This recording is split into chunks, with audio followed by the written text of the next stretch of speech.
On today's show, orphan zoo babies, antique microscopes, all on hot science. Hi and welcome to today's show. Hi, so what are you trying to do, smoke us out here? No, not at all, that's just fog. But we've got some liquid nitrogen and we're going to do some experiments. Liquid nitrogen, now what's that? Well, liquid nitrogen is nitrogen gas that's normally around us in the air, and it's been cooled down and compressed under pressure to become a liquid. And we can do some great chilling experiments with it. So if it's in the air, this isn't dangerous? No, it's a gas that we normally breathe. When you and I breathe in like this, 4/5 of what we breathe in is nitrogen anyway. It's all around us. Right. Okay, well, let's start off with something, well, I'm not going to do this, but if we were to put our finger in there and take it out, it would freeze, or we'd hold it in there for about 10 seconds. Right. It would freeze solid, and so that all we'd need to do is flick it like that and it would snap off. So it is dangerous. I'm going to put gloves on. Only because it's minus 196 degrees, so it's much colder than any freezer or piece of ice that you're going to come across. So we have got some safety gear on. And goggles?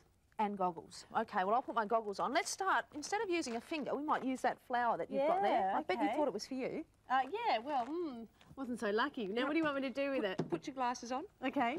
And when you've got those on, we'll put the flower in the liquid nitrogen.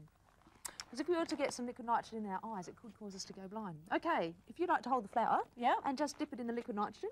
Just the top of it? All the way in. That's it. Ooh. Hold it. You can hear it sizzling. Sure can. Cooling down, cooling down. Now, about another 3 or 4 seconds. 1, 2, it's all 3. bubbling in there. Okay, take it out now. And if you just flick that with your fingers. Yeah, my glove finger. Oh, do you want me to hold it for you? Maybe I'll do it for you. You can see Look what you did to that rose! It's frozen solid and just turned into little pieces of rose petal. But we can do some other things as well. I've got a squash ball that we can freeze and see what happens to that. Now, this looks like a normal squash ball. It is, and it even bounces. It does, okay. Yep, it bounces. Okay. Squash balls are a bit rubbery. Oops.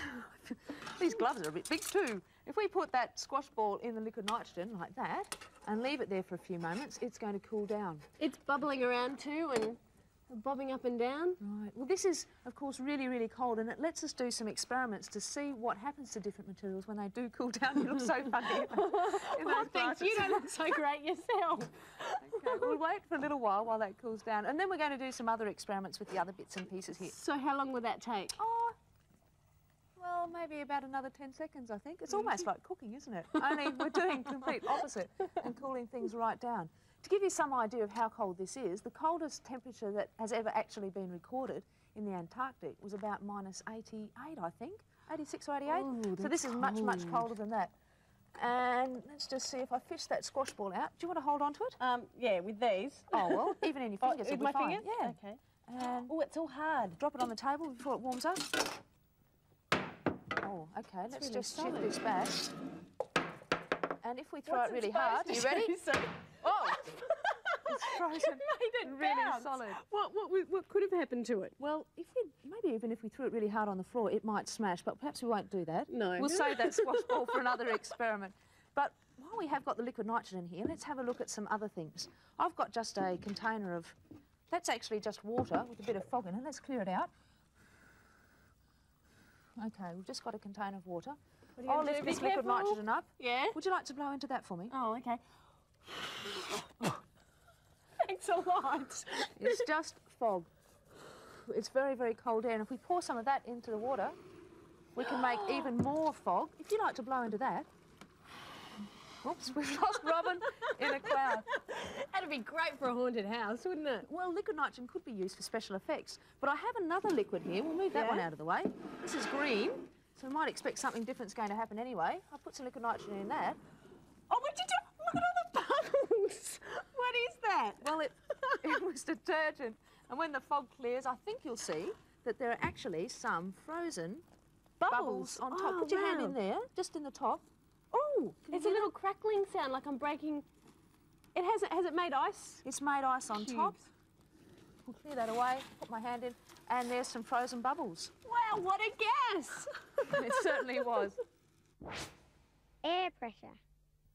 Air pressure? Oh, that's ridiculous. Air doesn't have pressure. Look at this great experiment I've set up. Sue. No, to show you that air does have pressure. Oh, really? Yeah, it does, because air's pressing down on us from all angles, from on top, from the Yeah. side and from underneath. And because of Right. that, and the pressure's equal in all those directions, Yeah. we don't actually notice it. Oh. The pressures balance one another. But if I'm to hold out my fingernail like that, now I reckon my fingernail's about 1 centimetre square. It's 1 centimetre by 1 centimetre. Yeah. And that means that there is about a kilogram of air pressing down on that small space. Whoa. It's an enormous amount of pressure when you consider something like this big sheet of paper here, Yeah. which I've spread out, and I've put it over a piece of wood. Now, the idea here is that there are going to be hundreds and hundreds, maybe even thousands, of square centimetres here. So there'll be Wow. all of that air pressure on top, Yeah. but because the table's here, there's not equal pressure underneath. Right. So what I'm hoping is that the pressure here is going to hold the piece of paper on the table when I hit this. You ready? Okay, here we give go. it a go, Ready, steady, yeah. go. Whoa. So air really does have pressure. Yeah. Air. Air is all around you, but it's something you can't see. You can't smell or hear it, but you can feel it when it's windy. Next, eating delicious mould.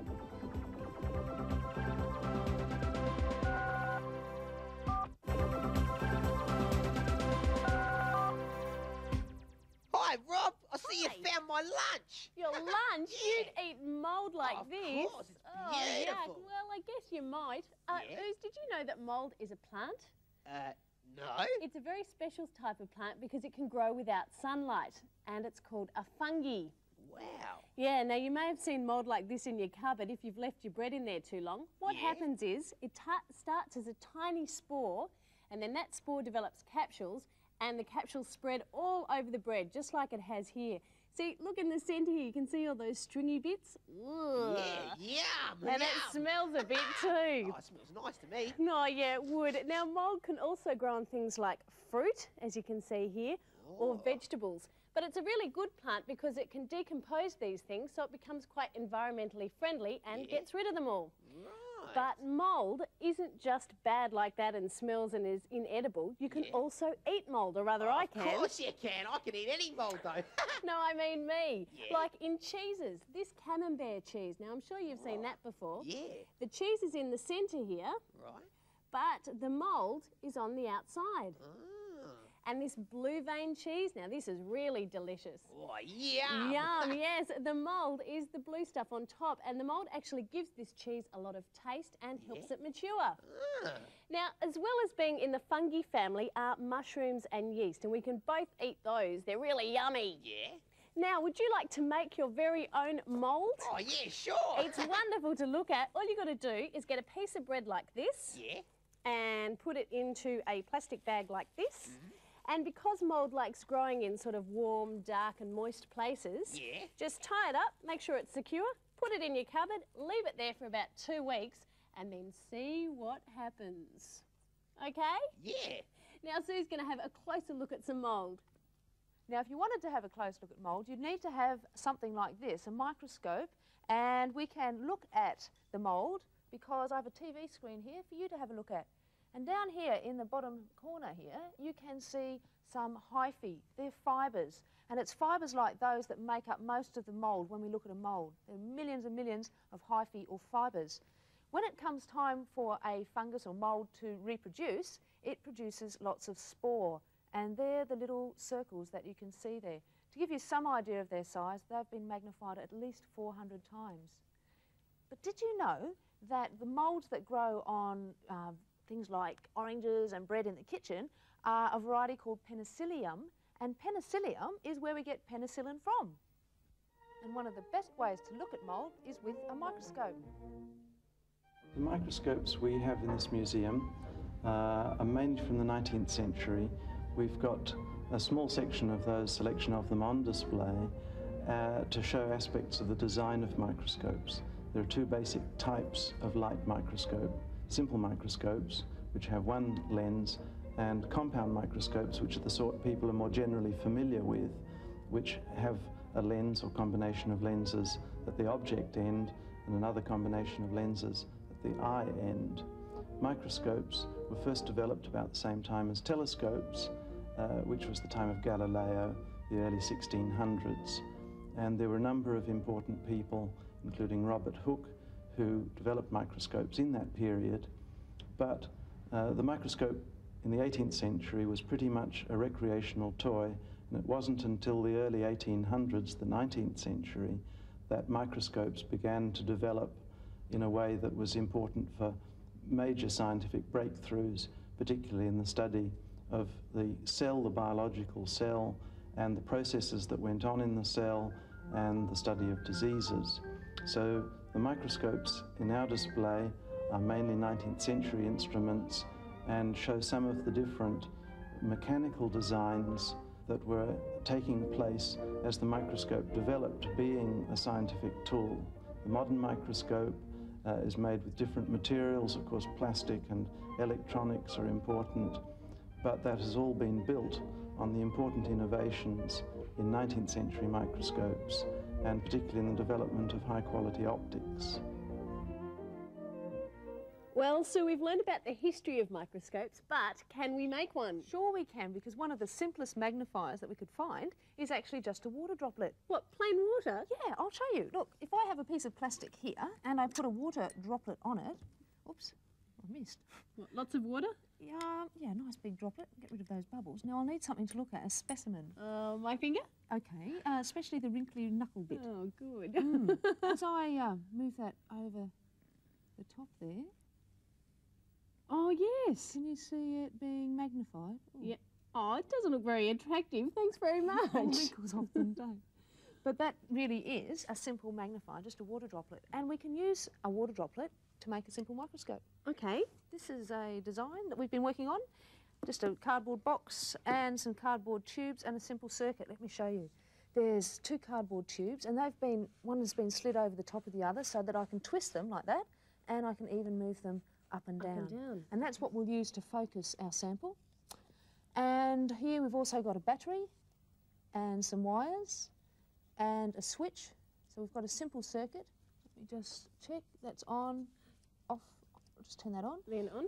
And underneath we've got a light bulb. Light bulb. So let's just set that up. That's going to be the stage for our microscope. Mm-hmm. I'll just clean that water droplet off here. Yep.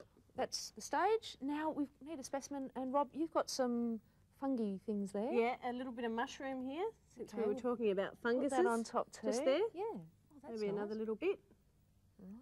like that. Oops, turned upside down. There we go. Okay, and then we put this box over the top. Let me show you What, that. that's a casing. It is, with a little eyepiece cut in the top there. And a bit of cellophane, which has been pushed down. Yeah, so it's nice and tight, and that's what we're going to look through. So I'll put that on top there. Careful Like of our that. circuit. Okay, is the circuit inside? Yep. Fine, now we'll put our water droplet magnifier Uh-huh. on top, like that. And Have a look at the mushroom. now what can you see? Oh, it is a little bit bigger, isn't it? Yeah, it is. Yeah, so there's a really simple magnifier that you could try and make yourself.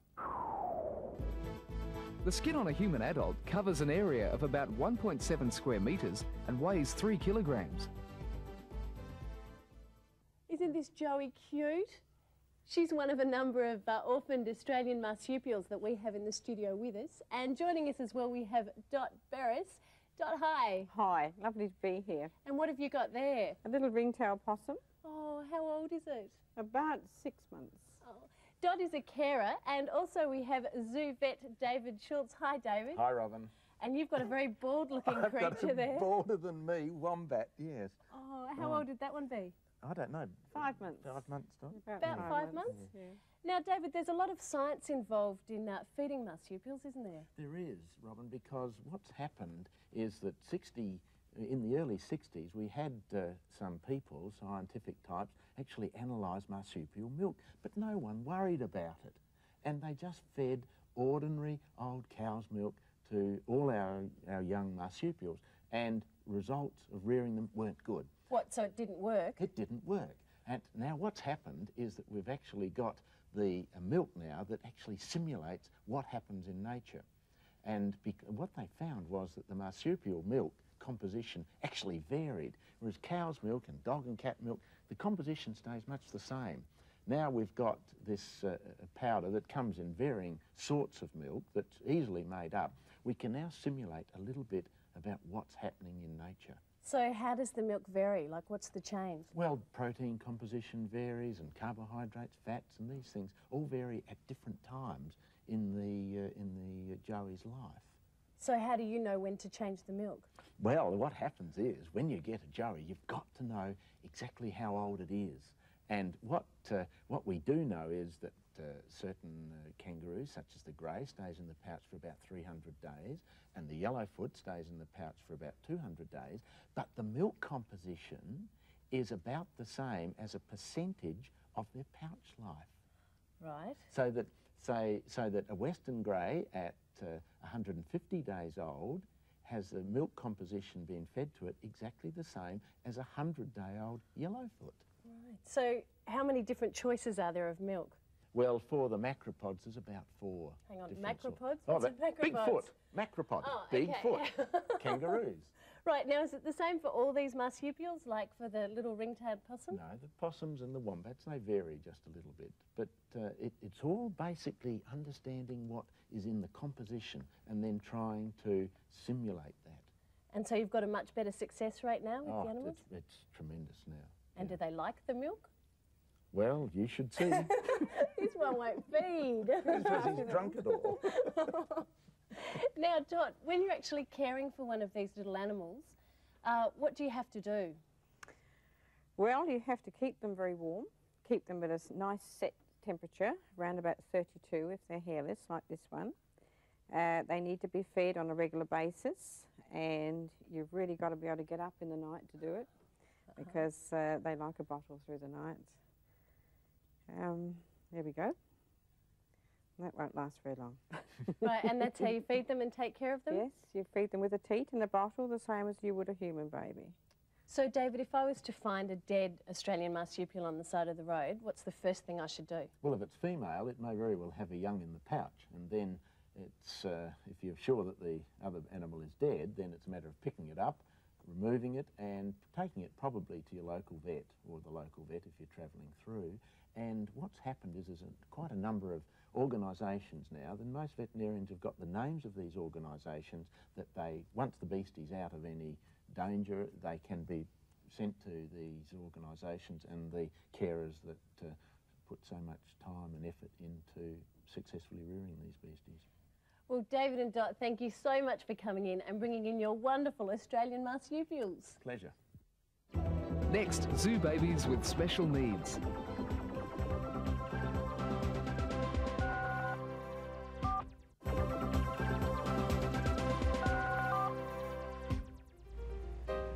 This is the Animal Treatment Centre at the Melbourne Zoo.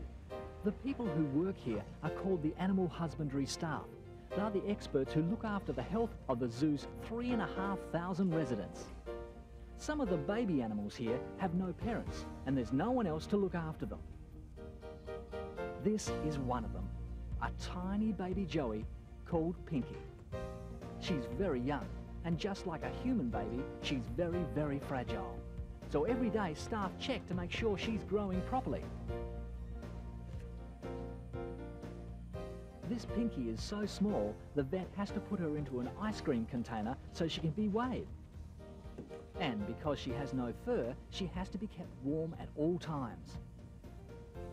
While she's still young, she lives in a heated machine called an incubator, which is always kept at just the right temperature. This baby Joey was neglected from its mother.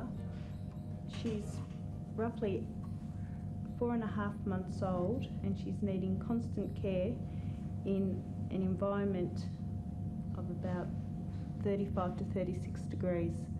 That's how hot it had been in the mother's pouch. So we've got to try and keep that temperature for her, and she's needing at least 5 feeds of milk a day, and we have to rub cream into her skin so her skin doesn't dry out, because in the mother's pouch it's very moist, so we have to try and keep her body as moist as possible. The milk that I'm feeding her is a product called Wambaroo, and it's a special milk formula. With kangaroos or with marsupials, their milk changes as the animal gets older. The baby Joey will probably live in the incubator for at least another 2 to 3 months, until it's fully furred. The baby joey gets weighed every day just so we can maintain her weight, that we know that she's responding well to the milk formula, and you know, she's growing up. And this is another popular breakfast. They're called mealworms, and while they might not look very appetising to us, they're an ideal source of food for a couple of young guests at the Animal Treatment Centre.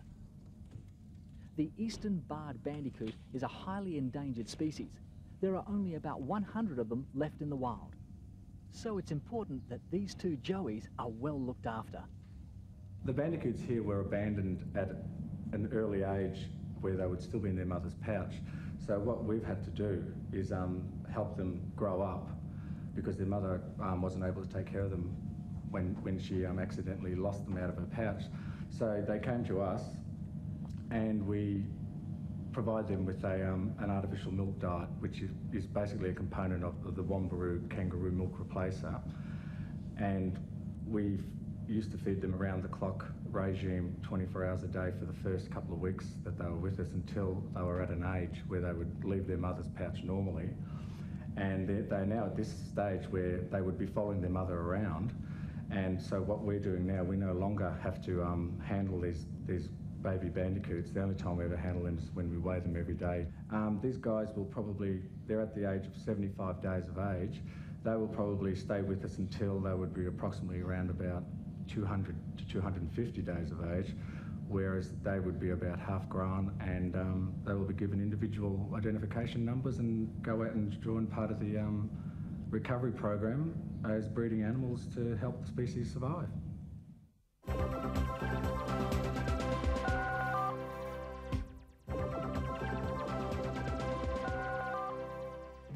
It's quiz time! Okay, who can remember just how cold liquid nitrogen is? Oh, me! Okay. It's very cold! Thanks for that, Ooze. Oh, Well, no. it's also minus 196 degrees centigrade. That's right, so it's very, very cold. Yeah, it sure is. Now, Ooze, Yeah? can you name a fungus? Yep. Mushroom. Ooh, can you name another one? No, I can't, but I've got one for you, though. Okay. Can you name an edible fungus? An edible fungus? How Yeah. about an edible mould? Oh, yeah, okay, an edible mould. Well, I'll then. do both. An edible Okay. fungus Yeah. is yeast, Yes. and an edible mould is blue Devane cheese. That's right! Excellent. Now, if you want an investigation to try, why don't you get a piece of bread, just one piece, Yeah. and see how many different kinds of moulds you can grow on it? Oh, wow. What, so put it in a plastic bag and seal it up and then see what happens? Yeah, you might get some black ones and some green blue ones. ones. And green ones. You can even get yellow and red ones. But why don't Really? you- Yeah. That's a neat thing to try. Can you eat them? No. Okay, we're going to go. Bye. Bye.